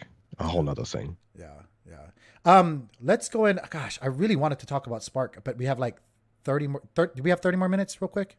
Yeah. Yeah. Let's do it. I'm What do always we? happy to come back though, like I said. Well, So, let's cover a little bit, guys. So okay. Timmy, if you guys don't know Timmy, I don't know, you guys probably sleeping under a rock, but if, or maybe you guys just don't have Twitter. Timmy is has been around for a while. He goes by Tindermint Timmy on Twitter. Losing my train of thought right now. But he is one of the founders of Spark IBC here. I'm gonna give you guys the link right here so you guys can follow along. But Timmy, if you don't mind, introduce yourself for the people that might not know you and what Spark IBC is, and I'll navigate while you're speaking. Cool. Yeah. So I'm just a dude who's been in crypto for way too long now to have only just now been firing up his first project. But I feel like I've never had an idea that was actually, worth pursuing until now. It kind of all started off with finding or just noticing a bunch of really cool charitable stuff going on in the cosmos that I hadn't noticed in any other ecosystem in all of my time with crypto, from validators donating money out of their own pocket to help other validators upgrade their hardware, to the community rallying around someone who got hacked and like reimbursing them, to all these examples. A contest that helped to decentralize a chain that was run by one validator where other Shout out to validators Jabby. donated. Yeah, yep. The 80/20 contest where other validators donated into the prize pool. We just saw this stuff and we're like, okay, this is somewhat unique to the cosmos. Like people genuinely just wanting the ecosystem to flourish and succeed rather than just their own pockets. And so we were like, it'd be really cool if there was some sort of framework around these like charitable acts that basically incentivized, brought more attention to them, and rewarded them. Mm-hmm. So hence Spark IBC was born. So technically, we're an on-chain charity where that contest I just mentioned, for example, that was actually the initial inspiration, and we've kind of been talking about doing another one soon, maybe for Cosmos Hub or something. But basically what would happen is Spark IBC might say, hey, we're partnering with Joe Abbey to run an 80/20 contest, which basically means if you're delegated to someone in the top 20 validators and you redelegate to someone in the lower 80 during this period of time, we'll catch it in an on-chain snapshot and you'll be entered into a raffle to win some of this prize pool. The prize pool itself would be the campaign that Spark is running. So anyone can come in, donate a few bucks to it. Maybe if you're a validator or a project, you donate a couple hundred or a couple thousand, whatever. And so the first contest went like really well, and unfortunately it was just for Chihuahua chain, so nothing too important, but it was really successful in actually like diverting some non-negligible percentage of delegations away from the top 20. And that was just with like Joe posting on his own account, me tagging a couple validators I was friends with to beef up the prize pool and share it. So now with like Spark, with a framework, with a whole organization that can, do spaces and promote that and use our social reach, as well as have a cool sort of interface and system designed for those who want to donate. So when you donate through Spark to something, you have a token, you donate with USDC from Axelar. And one of the biggest questions we've got is, are you going to open it up to other donation types soon? The answer is yes and no. The donations do have to be in stables because of the point system I'm about to touch on, but we want to integrate with Juno Swap so that you'll be able to donate anything on our front end. We'll just convert it to USDC and donate that. But for every USDC donated, and no decimals allowed, unlike most things in crypto, so just whole coins, you get 1 Spark point, which is represented by an actual CW20 token that's minted directly into your wallet that is soul-bound. So it's non-transferable. The only way to accumulate Spark points is through donating to IBC-oriented efforts. Right now, it is just the point system. We have a leaderboard where you can see how you stack up with points, as well as give yourself a nickname. If you're a validator, you can also do like some custom text and a hyperlink. But we plan to, well, not plan, we're already working on expanding this quite a bit. So building off the point system, you're going to eventually earn badges from using Spark. So these will be like little NFT things that might say, you know, oh, I was an OG donor. I donated in the first 2 weeks of Spark being out, or kind of standard like progression ones. So you might get one at $100 donated, another at 500, maybe another at 1,000. You might also get themed ones. So let's say you always tend to support campaigns that are focused on decentralization. After you've donated to 5 of those, you'd earn a badge called the Decentralizer. These badges you'll be able to select from to show next to your nickname in the wallet app here. And hopefully down the road, we're talking with social services, like social media type services like Desmos, Howl, DNS, So etc. bullish for Howl, by the way. Oh my gosh. So Yeah, me bullish, too. yeah. No, Howl is going to be so cool. But how cool would it be if you could also choose to show your badges on those platforms, like when someone goes to your profile, Yeah. or little benefits across the ecosystem, usually non-monetary, that you might get from just being a donor in general. So an example might be if you have over 500 Spark points in your wallet, Spark tokens, then maybe you go to Juno Swap or name any site, and maybe they'd have the light mode, the dark mode, and the Spark mode, just like as a cool aesthetic thing where you could get kind of our color scheme. Something we've discussed with like Desmos, definitely no promises, is certain little aesthetic things like, you know, if you're a Spark donor who has a certain badge or a certain amount of points, maybe you get more character space for your bio. You can type something longer. So these sort of integrations, we're really waiting for interchain accounts to take off so that we can explore and like start to plan for Spark being more chain agnostic, which Yeah, I was just gonna say, I bet you guys are just sitting there waiting for interchain accounts to kind of like a little bit. Yeah. Yeah, it's funny. Everyone was so pumped about Juno implementing them. Nobody talked about how it's worthless until other chains yeah. the remote. So true. Yeah. But it's coming, and it'll be super cool. And I guess that leads me to my last little point, which is where we're built on Juno because we need to be built somewhere. We wanted to be on chain, but we are 100% like chain agnostic and aimed at helping the interchain as a whole. So anything we either run a campaign for or put our general funds towards will, at least to some extent, be chain agnostic. You know, it might be a DApp that's only on one chain, but only if there's an argument to be made along the lines of like, this doesn't exist anywhere else in the Cosmos yet. Having this on at least one chain is a benefit to everyone because the Cosmos is one big ecosystem. So Right. that's sort of our philosophy.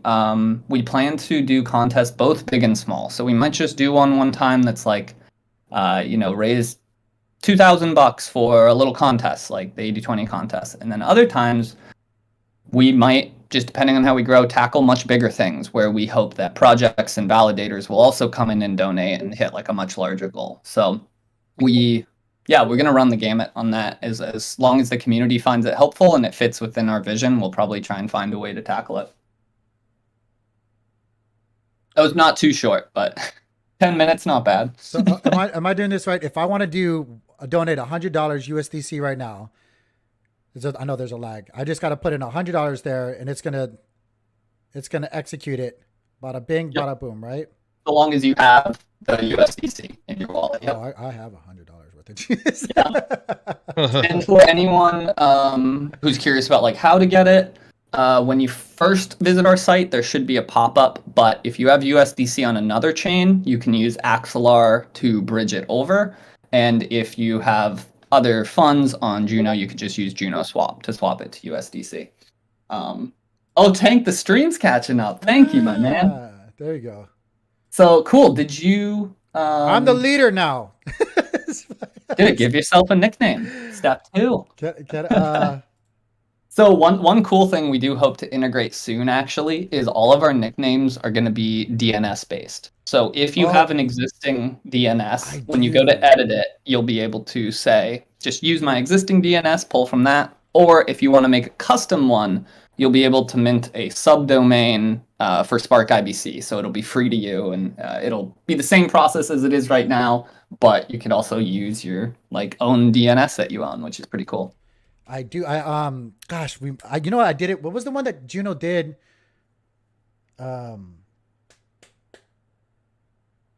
Who worked on it when it first came out? The DNS, the name service for Juno. I did it.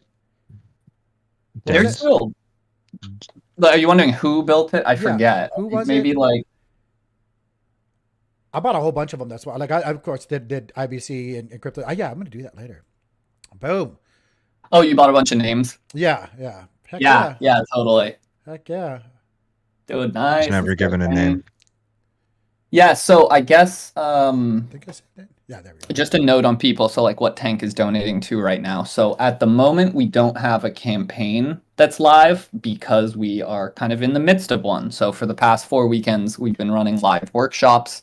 That was our first campaign. Wanted to kick it off with a bang with no funding goal, so all of our instructors just donated their time. Next Saturday will be the last one. It'll be with Noah Sassow, and he'll be doing front end design for DApps. So last week Zeke made a cool, or just this Saturday that just happened, made a cool flash loan smart contract. And then in next week's sessions, we're going to learn how to use Cosm.js and kind of build a front end for that. Yeah. After that ends, we've already been in talks. We had 2 spaces this last week on what campaign 2 will be.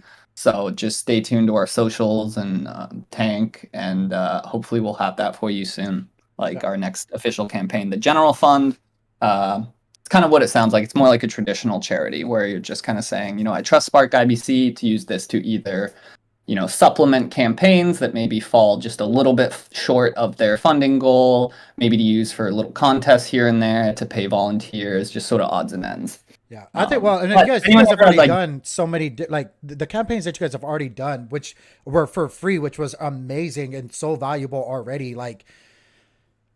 Man, I'm $100. Dude, people have been loving those. Yeah. Even the instructors have been hey, we're actually down to do more. So a little sneak preview for people. Actually, I think we're going to have more live free workshop campaigns down the road. They're great. They're so worth it. And by the way, guys, yes, I do see the chat. Guys, again, I don't know if you guys know how, you guys could have saw the wallet. I mean, I guess you kind of do, but you could do this on your own and then create your nickname. And so that your address isn't there. I'm not concerned if you guys see what it's like. All of my stuff is transparent anyway. You can find my stuff, and trust me, this isn't my biggest. I'm not using my wallet that has everything in it. So again, some people might worry about that. I'm not worried about it. It's whatever. If privacy is something you care about, but you want to also, I mean, there's 2 options. One, either don't give yourself a nickname or give it one that's not tied to you, and then people might be able to see a certain address donated, but they have no idea who it belongs to, or just make a separate hot wallet. I know a couple people have already done that. They really valued their privacy. That's awesome. So they've made a wallet either just for Spark or one that they already had for public facing things. Yeah. But that was a very when you commented that that's something to definitely think about. For me, guys, again, I don't put stuff out there that I don't like. I'm okay with it. It's fine. Here's a question: Would for Grits and Tank and anyone in the chat, would you guys prefer a system where when you donate initially, your entry on the leaderboard is just null or starred out or something, and when you go to that edit tab, you have to either give it a nickname or give it permission to show your wallet address? Probably would. Yeah, I probably mean, honestly, if I had the choice, because I'm saying I don't really, and I don't, but I know for the vast majority of people, having that option would probably be a lot better. Cool. I like that idea. Yeah, we're going to explore that. Yeah, it would probably make them feel a lot better about it. Different strokes, different folks. I don't necessarily really care. I'm pretty transparent about all of I my. think more options the better, especially when Yeah. it comes to privacy. Yeah. Yeah. If you have it, So, then people can partake in it if they want to or not. But just so long as they have that option, it's kind of one of those things. Yeah. actually, So one like I thing we said, do want to add later down the road too is just a tick box on this screen, on our main screen here, that just says "Make this donation anonymous." So even if your wallet is public and on the leaderboard, maybe you want to, give a private one for some just put it reason. somewhere on the bottom or something like that. Somewhere in the box. Yeah, you could just click it and Yeah. it's anonymous. That'd be a pretty smart idea. No, I like it. And I know you guys. I try to join into your guys' spaces all the time. I know you guys have been talking about even possibly doing more than just Web3 stuff, like some Web2 stuff, which I thought was a great idea. I know Grits had a really good idea about the job posting boards and stuff like that. You guys are working on some really good and healthy things that I think this space is lacking for sure. I mean, it has it, but it's just like, Dude, all the crypto is lacking onboarding Yeah. from the start to finish, basically. Grits, once we have more stuff built out, I think we should give the first preview of interchain info, the stuff I showed you guys last night, maybe on Tank Stream. Yeah. I think Yeah. that'd be pretty cool. We're working on one thing in particular, Tank, that has me far more excited than anything else. It's like a whole other site and platform. Really? Oh yeah, What? You Yeah. must it's know. pretty crazy. Also, I think it's a wicked idea. Must know Yeah. more. Now you guys got me intrigued. Damn it. Now I must know more. I'm gonna shut off the stream so I can know. Now I'm just If you send me a message, I can get you in a Discord where we're kind of like building it out. yeah, no, I'll send it to you on I guess on Twitter or whatnot. You just or send it to me wherever. I'll send you a Yeah. message. Cool. But yeah, guys, you guys can also see. I just wanted to show you guys if you guys. I love DAOs. Absolutely love DAOs. This is the link for DAO, where you can see the multi-sig holders and who's on it, which again, I love Eric from Cosmos Spaces, Golden Ratio Staking, love one of my favorite validators. Kevin as well with Oni Validator, one of my favorite people. Cosm Watch, along with Timmy here. If you guys again haven't been listening, or you guys would know, they kind of go hand in hand. They're Cosm Watch is a lot. He doesn't speak as much, but I would love for him to speak more. But He wants to. yeah, He wants to. but Yeah. you'll find them anytime they're running things. They're pretty much together because they're working on everything together to bring this to light. But you guys can see everything here on DAO. But yeah, I think Spark IBC was amongst many things that we need. One of the a very key thing to be working on, and I'm super bullish on what you guys are doing. And anything I can do, I'm gonna help try to promote what you guys are trying to do. So love it. Just wait for the airdrop. That'll be What? fun. Look, people's ears perk Wait up. for the drop. Hashtag airdrop? What? Like, but Who guys, said that? follow them. Actually, if you want to link in chat as well, I can find it. This is again, I did it before. Spark IBC. Follow them on Twitter. Watch what they're doing. Again, guys, up to you guys if you guys want to donate. Just because I donated, different strokes, different folks. You guys, Yeah, I'd even say this. Definitely don't feel compelled to donate to the general fund. Like, if you love what we're doing and you just want to like say thanks and like it'll go to a good cause, then by all means, we'll appreciate it greatly. But we totally intend for like most of our like TVL or value and like focus to be on campaign funds, because we spent like 3 months building this, actually deciding if we wanted to do a DAO or not. Mhm. And it's how we initially got in touch with the DAO guys. Or like, who better to advise us? And for a lot of reasons, we aren't a DAO right now.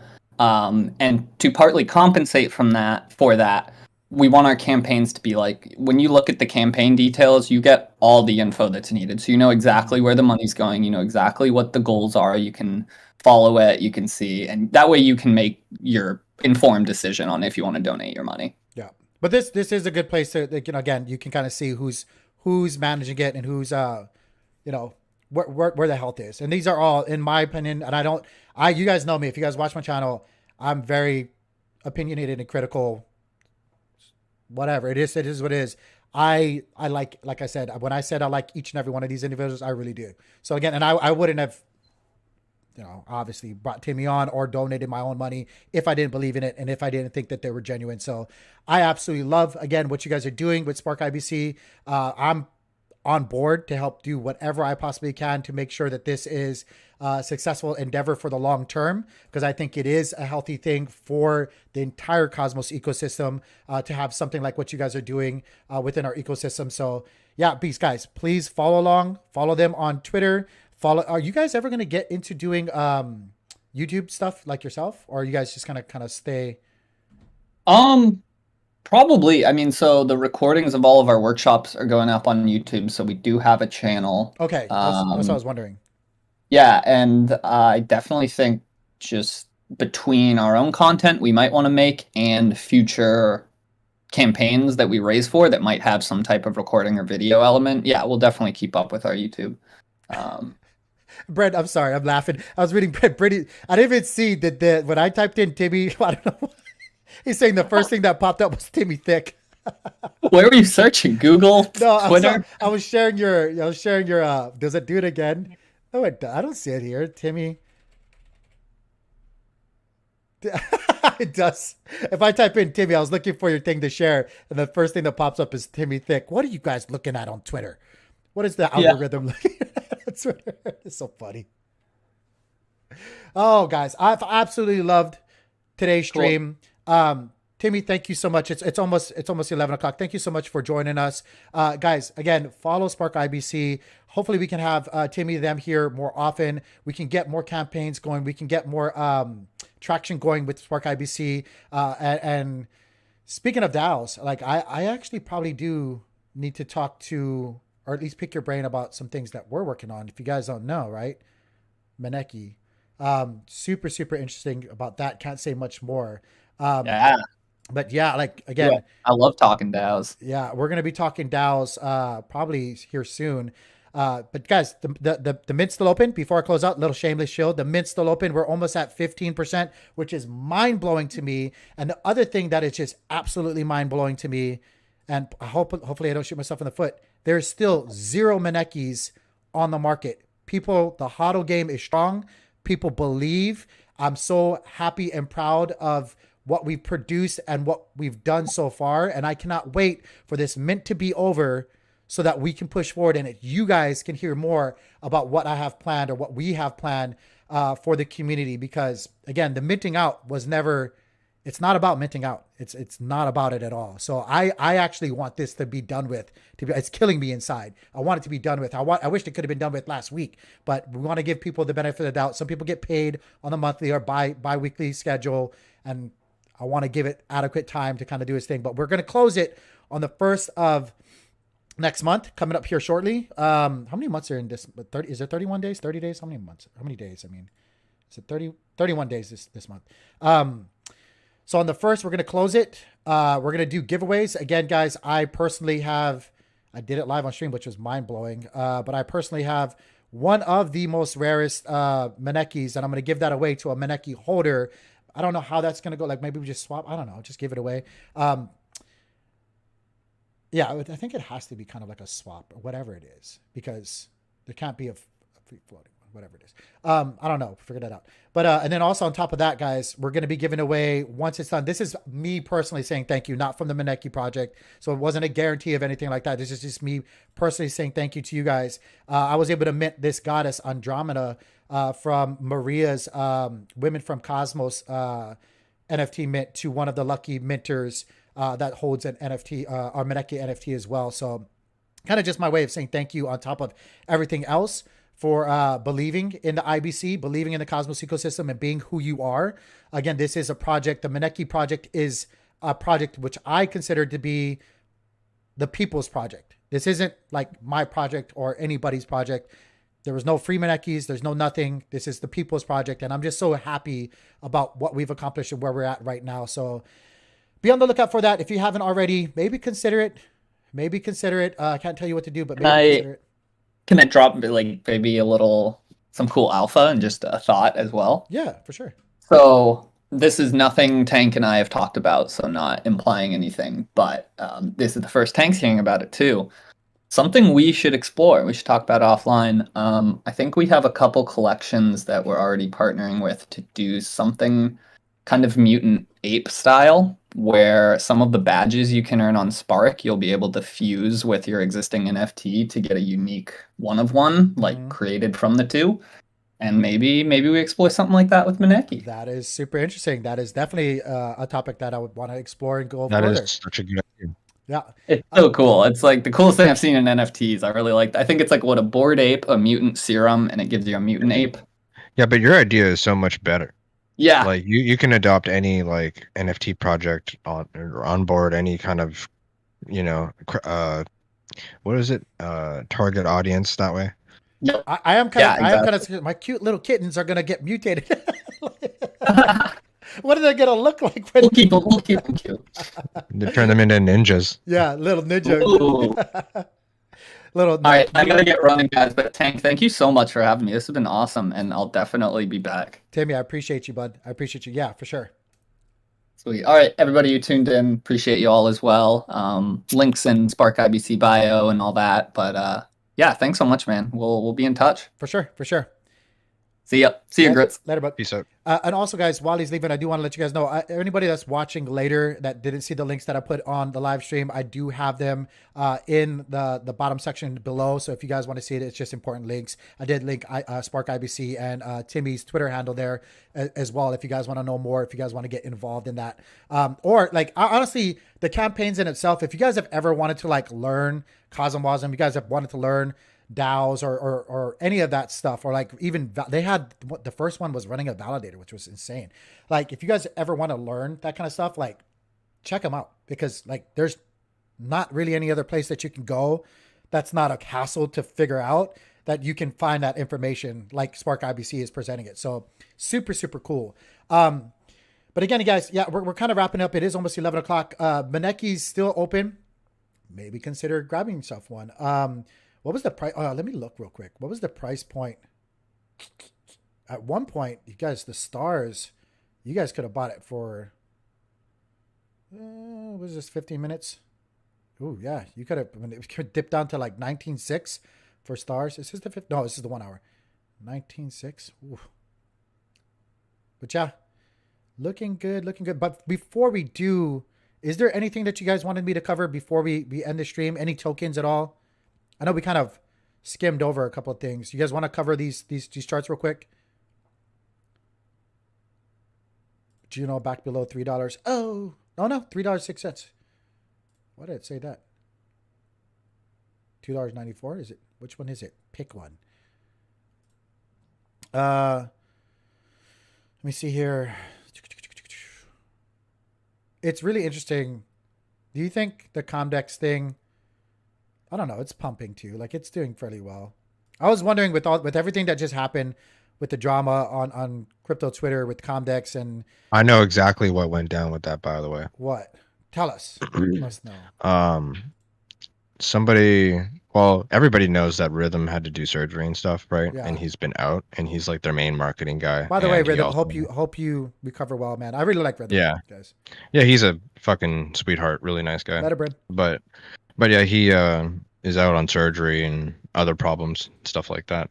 But his replacement is just awful, and he usually is also in charge of paying people, and a bunch of people. I didn't get paid like I'm usually do, and a bunch of people didn't get paid the right amount I was told that are other people who are supposed to be getting paid regularly.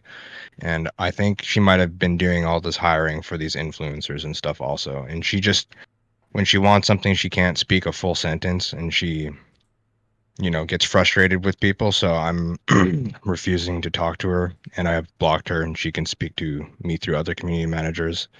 That's the main reason I think that all this went down. It's because of her lack of tact while he was gone. And now Rhythm is kind of back, and he's cleaning up the mess.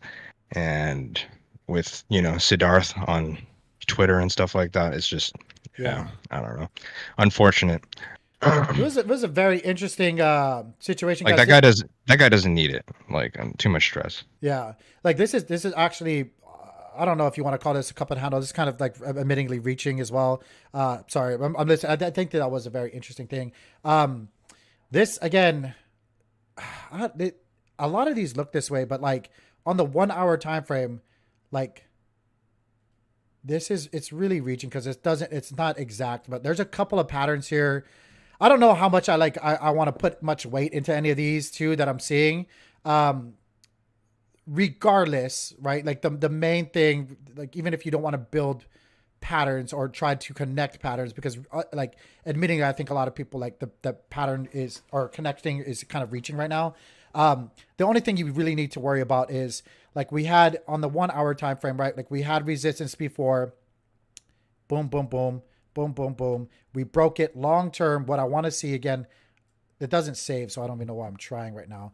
But if you actually even, let's just make it a straight resistance. Let's go from the top of this wick here and just make it, we'll split the difference or whatnot. But what I want to see right now for stars, guys, is I want to see if it rolls over. I want to see it bounce and stay again on the high side of which was once resistance here and flip it into support. That's what I would like to see. But if we thread through, I'd like to see us thread through, again, something similar to this way on the charts for stars as well. Last thing we want to do, again, is break down below these levels right here, and definitely not this level again, because then that just invalidates everything. But that's what I want to see for stars. Yeah, the convex thing was super, super interesting. Yeah, it opened up a big can of worms and made everybody really angry. So, and I took a couple days off of moderating that room. It's like kind of ridiculous. I hear you. Modding can be a very stressful thing. Let's take a look at Evmos real quick. So Evmos got listed on where did they get listed again? They got listed on Huobi, which cool. I don't suspect a huge I've used them before from that. Yeah, I've used Huobi before. I'm not expecting just because it got listed a huge price pump or anything like that. As a matter of fact, you can see it right here. This is the 15. Go to the 1 hour, like the trend is trending downwards, right? Like it's pretty easy to see that. Let me get this volume out of here.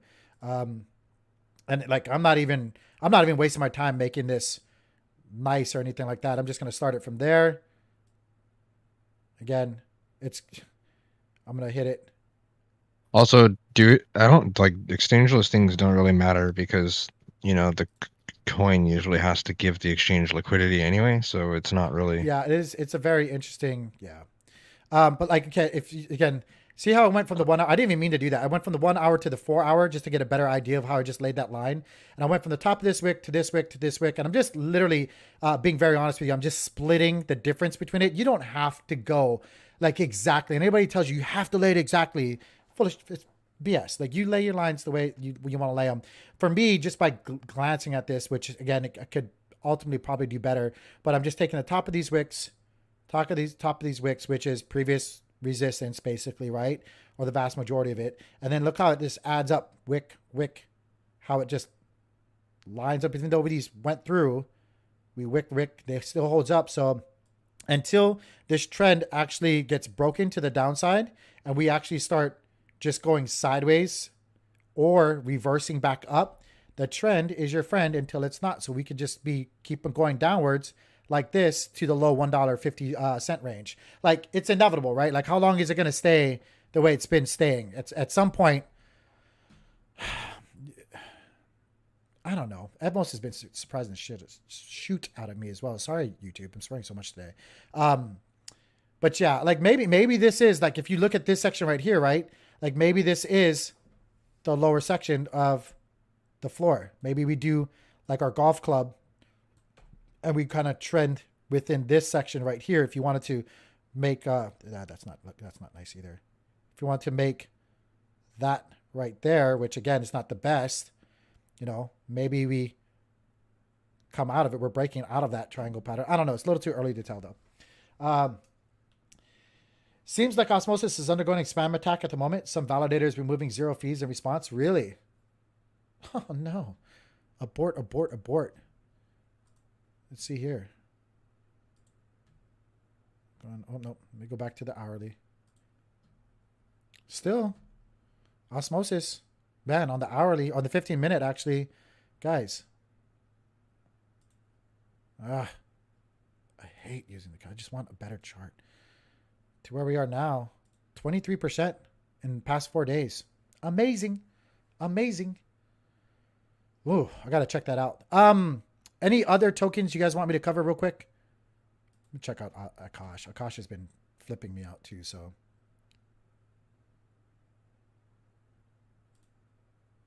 So Akash is just insane. It's insane. Look at this. On spot. On spot, you beat up 26% from 4 days ago. On spot, you would have been up 24% from a couple days ago. That's insane. Even from this low, right? On the hourly chart. Holy crud. Man, it's dude. I just put like 10 different spaces in the calendar just now. It's like every project posted at the same time. Choo. Yeah, that's what we got for today. I don't see any other requests for TA or any other requests for insight on some other projects. Again, guys, I'm sorry. It's a Monday, right? We were ranting and stuff like that. I absolutely loved having Timmy on. I love promoting Spark IBC. I hope you guys are well. Remember, realize profits when profits are there. Don't sleep on Maneki Cosmos. Again, guys, can't give you guys financial advice. Can only, tell you guys I wouldn't sleep on Maneki Cosmos.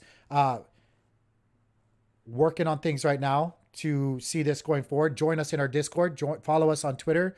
I wish you guys the best. We'll be back, whether it's on a Twitter space or tomorrow live when we go live again. We'll be back soon. You guys be good. Peace. Peace out.